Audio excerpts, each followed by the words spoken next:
Hey guys, and welcome back to the Time Bomb channel, of course with myself, the Bombardier, and today we've got something a little different for you.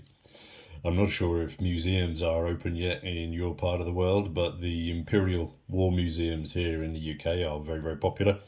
And I have to say that on my last visit, I was impressed by the stock in the gift shops.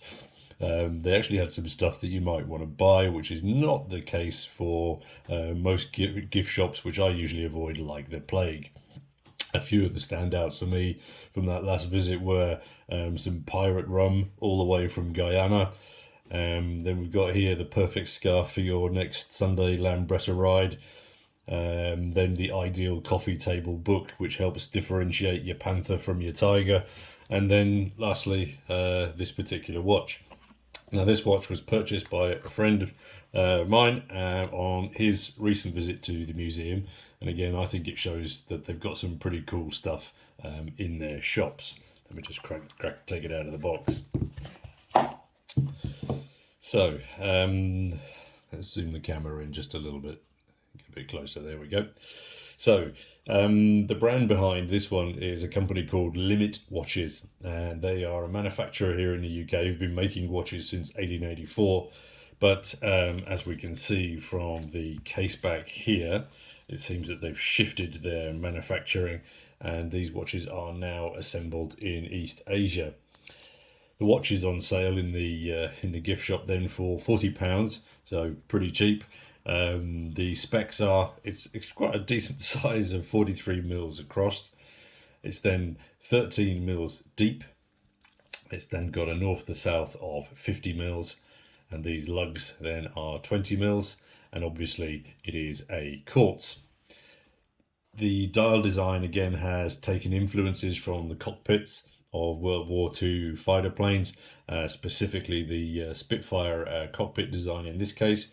And it then also features very subtly this blueprint, as the blueprint overlay design or front perspective of a Spitfire. And I think it's done quite well, as that blueprint is not always visible, and it sort of blends in. So you sort of shift it to the side, and then you can pick it up. But from a general front on, it's not necessarily that visible. Now, for the eagle-eyed amongst you, a spot of trivia, you may have seen that is indeed a 5-bladed prop, indicating that this would have been the step up from the 2s and the 3s, and would therefore have been a Mark 8 to the Mark 24 version, which used mahogany blades on that prop section. On the dial, you can see then that the Rehort, sorry, I just lost the camera, the Rehort then features an extended minute track and scale. But personally, I think they've messed up a little bit with the hands on this one, as the hour hand to me is way too small, and it kind of gets a little bit lost on that dial.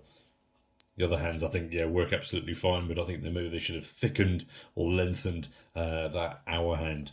Again, personal perspective. There is a slight skimming of lume on here also. It's certainly not lumibright by any stretch of the imagination, but it sort of works. As you can see then that they've gone full Flieger with the studded leather strap here, and I think that works quite well in the colour combo. Can't necessarily vouch for the quality, but it certainly smells like the genuine item. All right, so just pop it on wrist. We're rocking the Fuki Master today. Fuki Master Tuesday. Let's just remove that one and throw this guy on wrist, because I think for the size, it works pretty well. My wrist, for reference, is 7¼ inch thick, and I think this one sits quite comfortably. It's incredibly light. Obviously not being, that robust, but I think, visually, it works pretty well. I think the downside, though, as I said, is that the robustness of the watch, I think, is probably its biggest letdown. It feels like a little bit tinny, and it has absolutely no water resistance indication at all, leading me to believe that a damp wind could cause this watch some issues. But as I say, kind of nice to see, sometimes when you go to these scary gift shops, but they got something a little bit that appeals to all of us, including us watch nutters. So yeah, so it's something a little bit left field for you today. I certainly haven't seen many reviews of gift shop watches before, so I hope you've enjoyed this one, guys. That's a wrap for today, and of course, until next time, this is your host, the Bombardier, signing off. Cheers.